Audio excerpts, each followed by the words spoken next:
país esta Corte.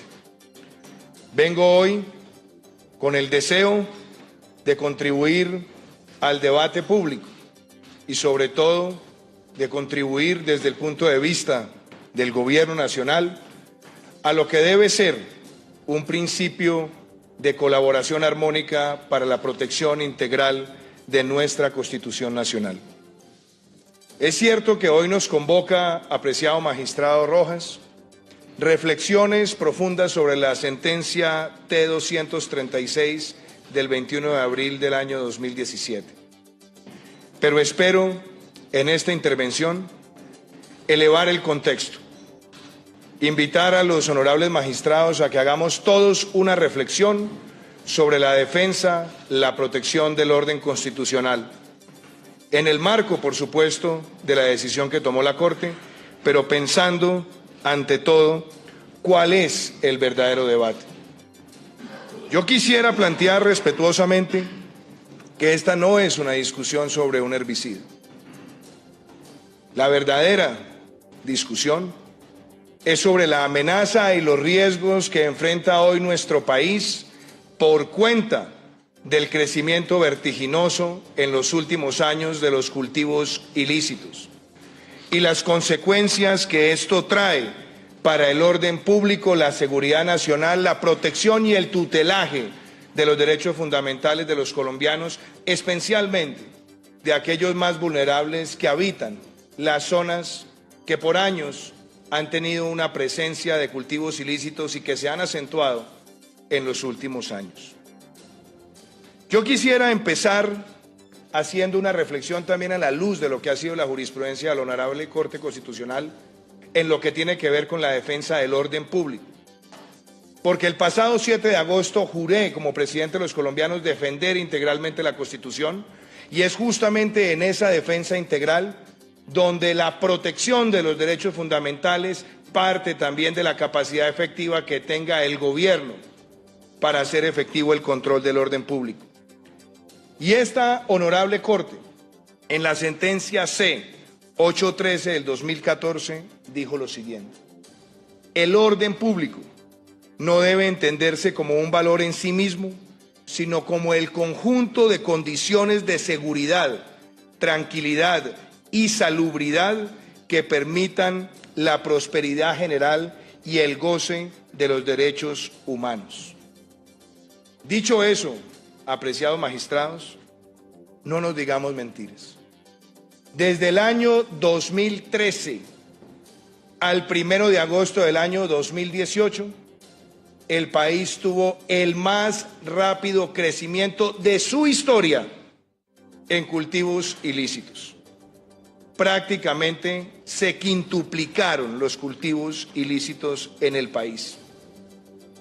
Y esa cifra no es menor, porque el ritmo de crecimiento en ese periodo fue del orden del 64% por año, después de haber visto Colombia que entre el año de 1999-2000 al año 2012, Colombia había representado internacionalmente la más rápida reducción en el mundo de países con cultivos ilícitos, disminuyendo de 180.000 hectáreas aproximadamente a menos de 60.000. ¿Quiere decir esta cifra, apreciados magistrados, que esa situación exponencial de crecimiento de los cultivos amenaza seriamente el orden público e inclusive el orden constitucional en sí mismo en las zonas donde se ha presentado esa expansión? De esa manera, podríamos decir que esa expansión tiene afectaciones en los derechos económicos, sociales y ambientales. Tiene afectación en el debido proceder y concurrir de la administración pública, genera distorsiones económicas, flagela a quienes han estado en la agricultura lícita y se ven presionados por grupos armados a hacer esa transición hacia la cultura ilícita. Esta gráfica, apreciados magistrados, quizás ilustra ese crecimiento exponencial. Ahí vemos a Colombia comparado con Perú y con Bolivia y podemos ver lo que significa en esa línea verde esa expansión tenebrosa que han tenido los cultivos ilícitos en el país. Es por eso que este debate no se centra en un herbicida, sino se centra en la disponibilidad de todas las herramientas posibles, bien utilizadas, teniendo un estricto apego a la prevención, a la precaución, pero solicitando de manera clara que las herramientas deben estar a disposición. Y lo quiero decir también porque esta Corte, apreciados magistrados, cuando hizo una sentencia de unificación en 1997, con la sentencia 476, planteaba lo siguiente: la conservación del orden público implica la adopción por parte de las autoridades de medios que regulen el ejercicio de los derechos y las libertades de los gobernados. Su aplicación debe extenderse hasta donde el mantenimiento del bienestar general lo haga necesario, con las condiciones mínimas de respeto a la dignidad humana, a los derechos fundamentales reconocidos en la Constitución. Esa expansión, magistrados, que acabo de ilustrar, tiene las siguientes connotaciones. Por un lado, hay que hacer una reflexión histórica. En el año de 1993, cuando se empezaron a consolidar cifras sobre cultivos ilícitos en el país, en los momentos más aciagos de las amenazas de los carteles de la droga, Colombia tenía cerca de 50.000 hectáreas, un poco más, un poco menos.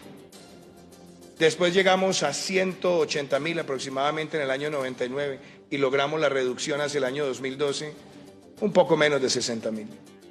Algo sin precedentes, que implicó la combinación de muchas herramientas. Entre esas herramientas, sin duda, estaba el desarrollo alternativo, la erradicación manual, estaba también lo que se podría interpretar como pago por servicios ambientales y desde luego estaba también de por medio el uso de la aspersión aérea siguiendo estrictos protocolos. Y esa aspersión se hizo contando con cooperación internacional y con la participación minuciosa y detallada de las autoridades locales, buscando siempre en el uso de ese instrumento la no afectación de manera indiscriminada, imprecisa, indeterminada de terceros, porque desde el primer momento en que se concebió esa herramienta se tenía claro que era una herramienta efectiva, pero que no podía entrañar una afectación indiscriminada o una afectación derivada a los derechos fundamentales de los colombianos, porque ese solo hecho habría implicado una violación de la Constitución misma. Ahora, seamos también claros, magistrados, esta expansión se da en el marco de una situación que amerita también una alerta, y es que este negocio, dada la expansión de los últimos años, ha entrañado también un aumento considerable de la productividad de esos cultivos ilícitos, particularmente el de la coca, que pasó de cerca de 3 cosechas por año a cerca de 6 cosechas por año. Nunca se había visto en nuestro país una situación de esa naturaleza.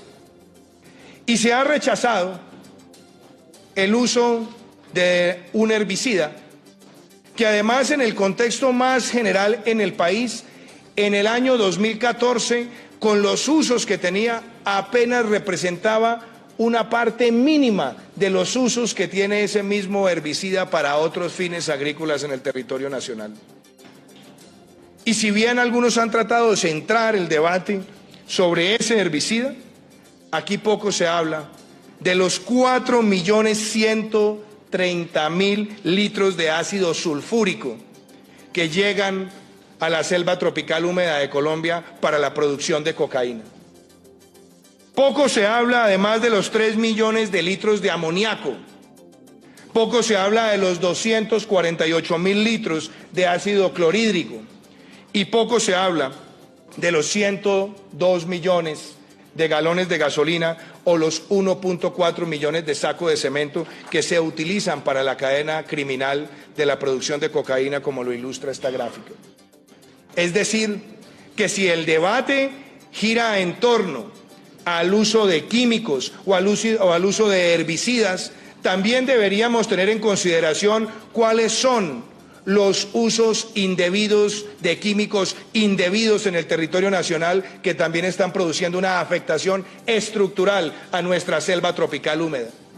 No en vano, hay expertos que señalan que por 1 hectárea que se tiene que sembrar de coca, se produce afectación a más de 1.8 hectáreas de selva tropical húmeda en el país. Entonces, magistrados, esta situación que implica revisar muy bien cuál es la amenaza, también debemos ponerla en un contexto de otro tipo de afectaciones, y allá también quiero orientar esta discusión.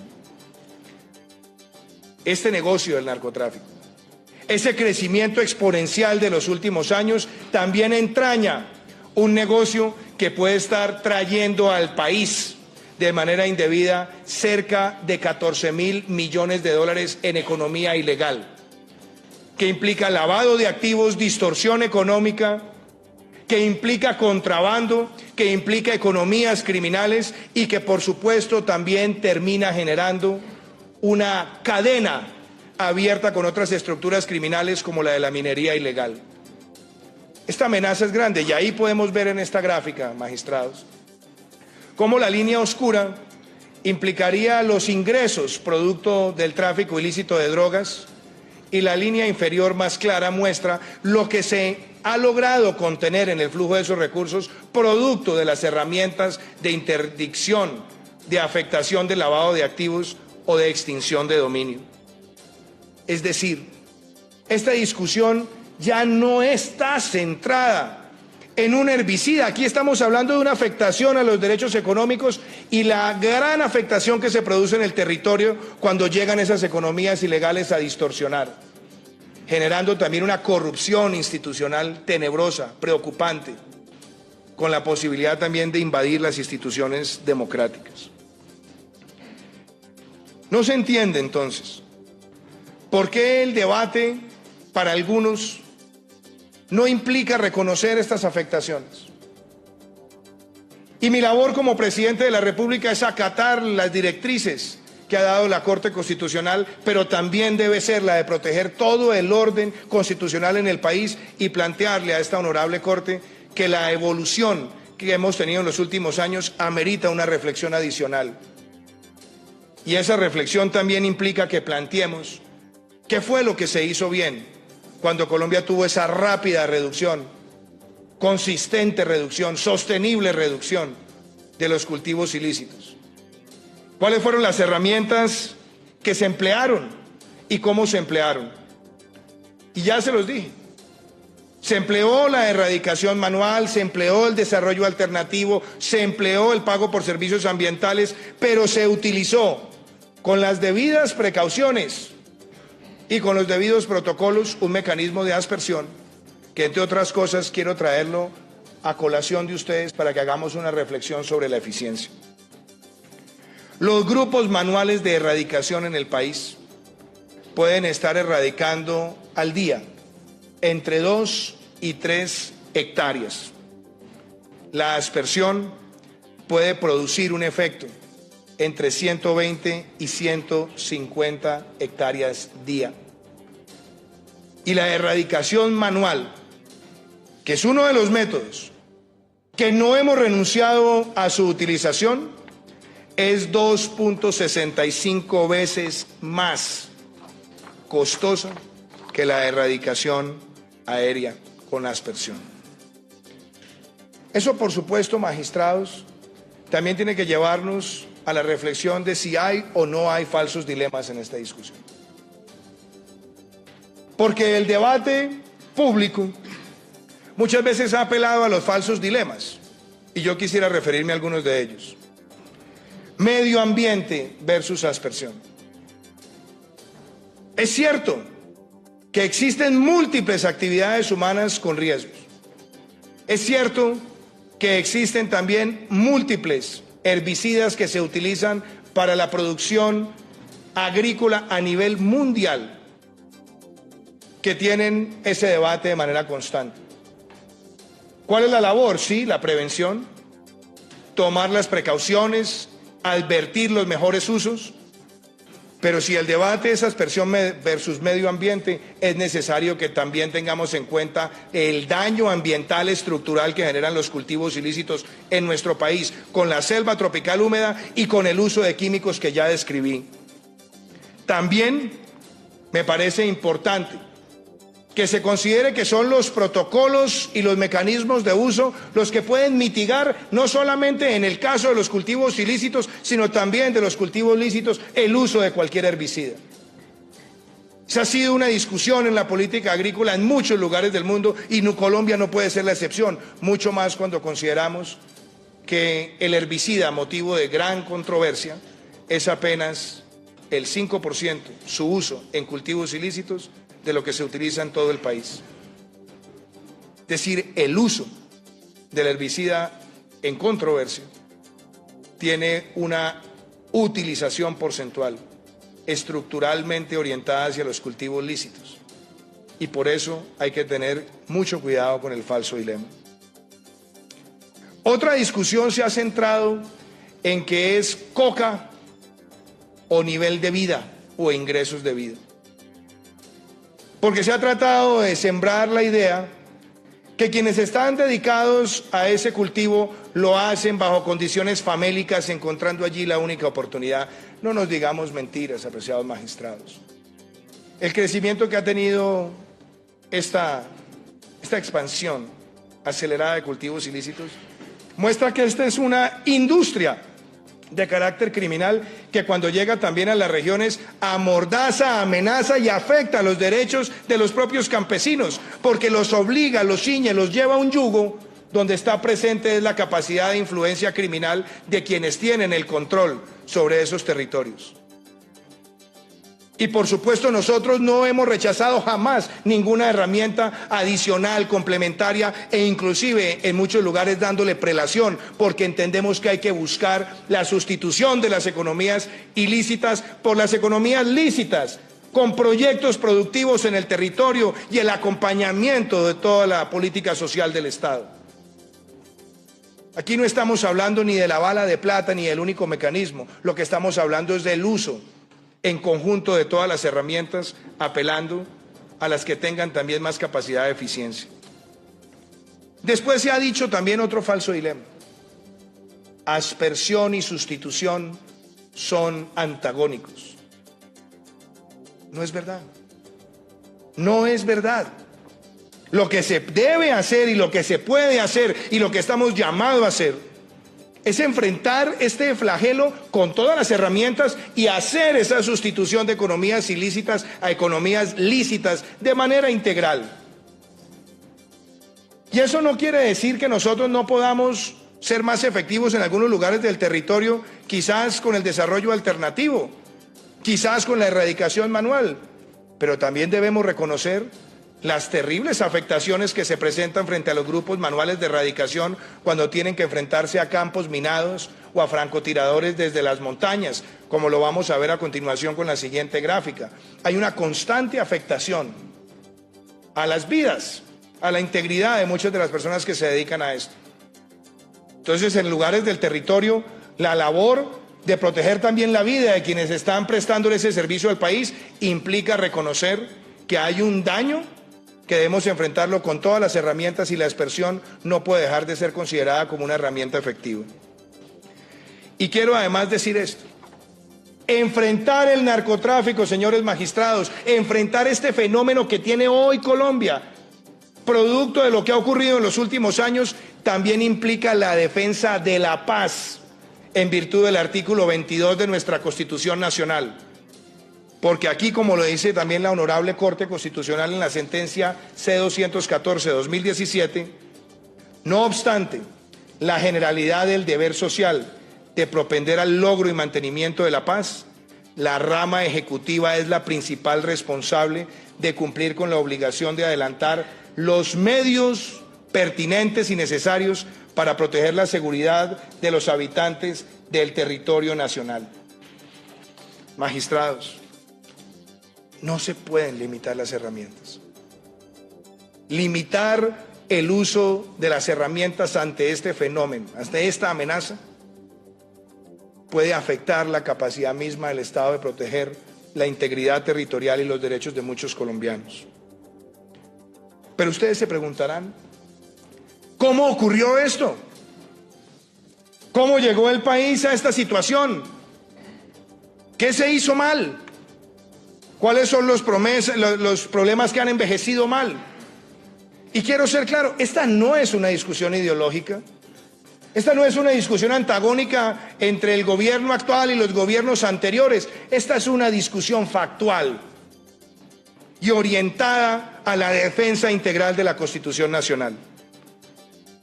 Yo quisiera describir qué pudo haber detonado esta situación. Es la confluencia de muchos factores, honorables magistrados. El primero, se desmontaron prácticamente los grupos de erradicación manual en el país. Ahí van a ver ustedes esta gráfica dinámica que va mostrando cómo año tras año se va expandiendo el área sembrada de coca. Y es coincidente que esa expansión se da también con la eliminación de gran parte de los grupos manuales de erradicación, que en el año 2008, honorables magistrados, llegó a tener 250 grupos de erradicación en el territorio, y cuando empezó nuestro gobierno teníamos 23, que lo pueden ver en la pantalla. La línea negra muestra la reducción acelerada de los grupos manuales de erradicación y vemos también la coincidencia con la expansión del área sembrada de coca. Lo segundo es que se debilitaron muchas herramientas de cooperación interinstitucional lideradas en su momento por el Ministerio de la Defensa y el Ministerio de Justicia. Pero la tercera, que la vamos a ver ahora a continuación, es también esa coincidencia, es también esa clara realidad de la puesta en suspenso del programa de aspersión aérea con el crecimiento vertiginoso de los cultivos ilícitos. Las herramientas más efectivas se fueron desmontando y ahí lo podemos ver. Ahí se ve en la línea roja la reducción, la suspensión y el crecimiento dinámico de los cultivos ilícitos. Es decir, nos hemos ido quedando sin las herramientas necesarias para enfrentar la más grande amenaza al orden constitucional en muchos lugares del territorio nacional, apreciados magistrados. Y se crearon también incentivos perversos, y simplemente lo dejo como reflexión.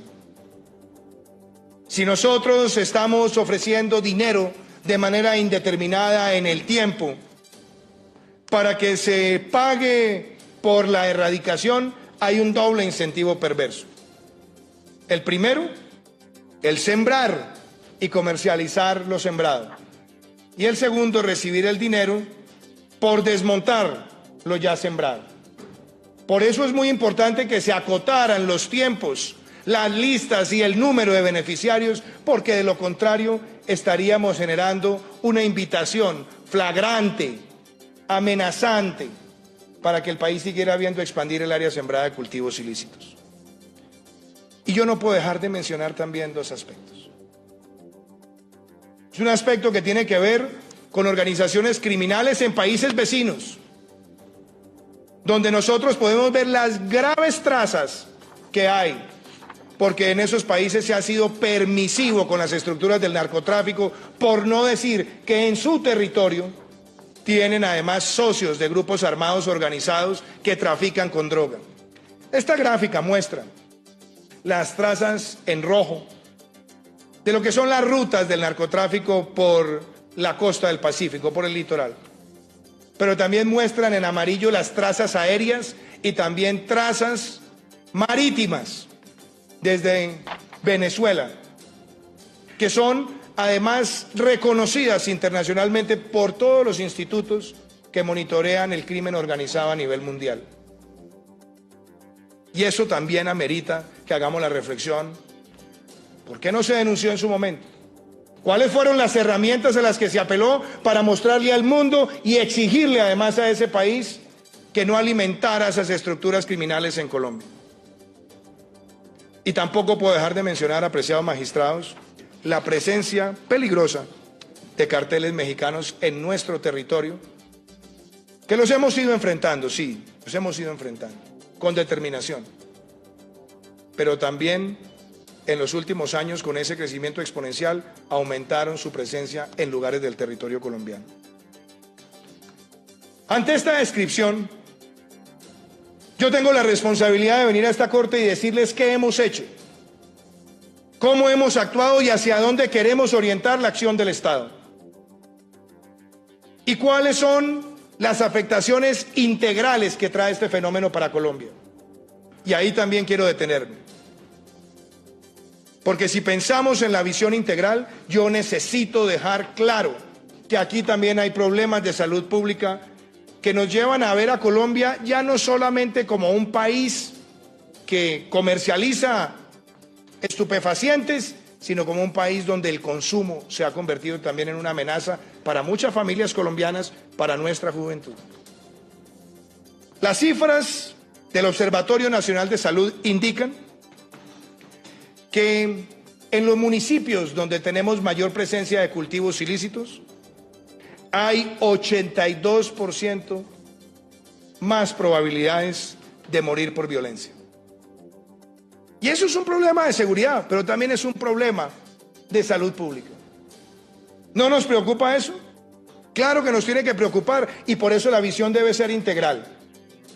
También el Estudio Nacional de Consumo, que ha mirado lo que ocurre en la población escolar, muestra que entre el año 2012 y el año 2017 el aumento del consumo en menores fue del 12%. Y no dejaría además de decirles que los mismos indicadores muestran que el consumo de adolescentes se disparó. Déjenme, yo también hago referencia al medio ambiente, apreciados magistrados. El 24% de la deforestación que ocurre en Colombia la están originando los cultivos ilícitos. Y aquí lo pueden ver además en esta gráfica que he traído para su consideración. La dinámica histórica de deforestación, que es lamentable para un país que ha perdido cerca de 200.000 hectáreas por año en las últimas décadas, se ha acelerado por el aumento vertiginoso de los cultivos ilícitos. Y además tenemos casi de 3.5 toneladas por hectárea derramadas de químicos que producen afectación ambiental.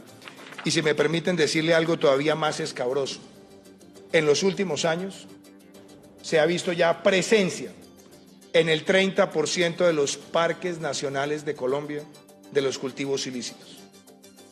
Valiéndose de la protección de los parques nacionales, carteles y productores han llegado a invadir esos territorios.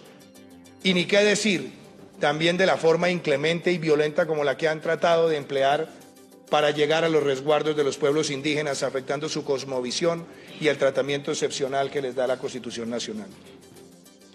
En materia de seguridad y defensa, por supuesto, esta expansión ha permitido que grupos armados organizados como los Pelusos, el Clan del Golfo, los Puntilleros, el ELN, el Oliver Sinisterra, aumenten presencia en lugares del territorio nacional en los últimos años.